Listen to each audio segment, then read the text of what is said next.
Well, look at yourself when your mom had cancer and what was out here then. Yeah, nothing. Okay? That's why I consider us so lucky. I lose my temper sometimes when people start complaining about what's out here. And my answer to them is, well, what are you going to do to change it?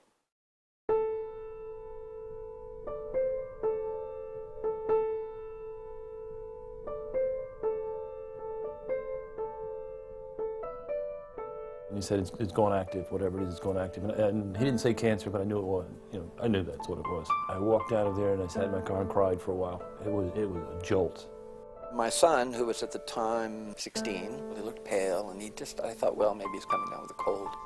The doctor looked him over, and his platelet count had fallen through the floor because of the leukemia that was diagnosed that night.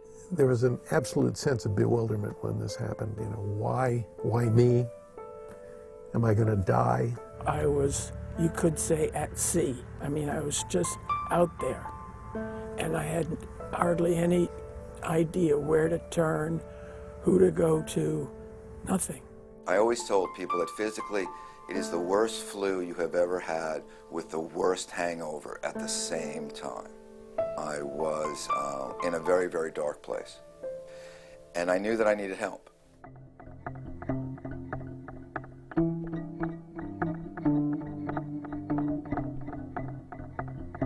What's the first thing you do to try and help them?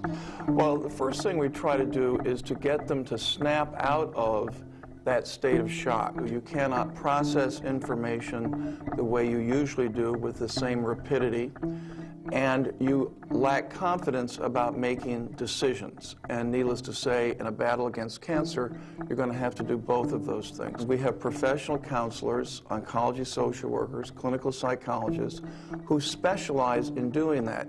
And the teaching tool we use is Cancer Simplified, which is 44 flip charts. And patients feel much more empowered when they understand some of the basics of what's going on in their bodies.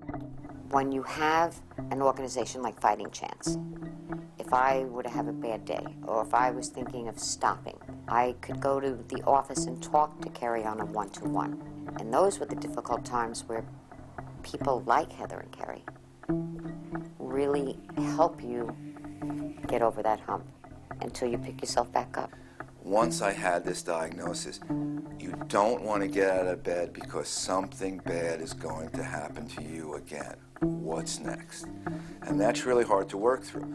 Fighting Chance doesn't have the cover over their heads. When you have cancer, you are so stressed that you do not have the patience to wait for a number from information or to rummage through the yellow pages. It's that kind of waste of time and frustration that just drains you of energy you need to fight the disease. So this makes it easier. There are a lot of people in the world who just say, oh, the hell with this, it's too hard. When I feel like it's getting me down, I just try to put my head down and keep walking. Put my head down and keep walking. You have to keep on moving forward.